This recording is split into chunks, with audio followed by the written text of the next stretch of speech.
Our Color Effects tab goes beyond just the basics of color use, but the more you work and experiment with color, the more you're going to find yourself reaching for these tools.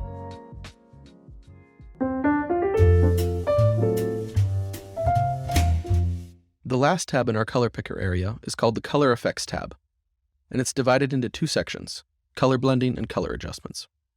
Let's start from the top. Remember how our last episode was dedicated to color palettes? Well, color blending is a simple way to create original palettes within seconds. Let's start off with a simple matrix of circles to demonstrate what color blending does. Alright, now let's add a few color variations. So I'll select the shapes in each corner and give them some random hues so that we can properly experiment with color blending. Now let's go back to the Effects tab.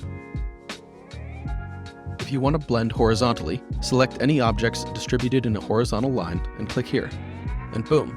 In this operation, the beginning and end colors defined the spectrum of hues for all the shapes in between. Let's do it again. These palettes weren't just quick to create, but they're also harmonious, because the Color Blend tool matches the contrast, saturation, and brightness settings when creating the other hues. And here's what Vertical Blend does. For the last option, all we need to do is stack two or more shapes on top of each other. Click on Blend Back to Front, and boom, we've created a brand new palette. All of these buttons function in the same way, so all you need to do is choose the one that fits your workflow in the moment. That was quick, right? So let's move on to a brand new canvas so that we can focus on color adjustments. The best way to showcase color adjustments is by using artwork with a lot of colors, like this one from the amazing artist Jay Kang. And since both color adjustment operations are destructive, I'm going to duplicate my artboard twice. Plus, having our artboards side by side will help us understand the effects of these operations better. Let's select all of my objects in this artboard, and then go to the Effects tab and Desaturate. Without any saturation, our illustration has now been converted into black and white. This is very useful for checking contrasts, balancing your tones, and optimizing your palette, which in turn is super important for accessibility, especially if you're working with typography.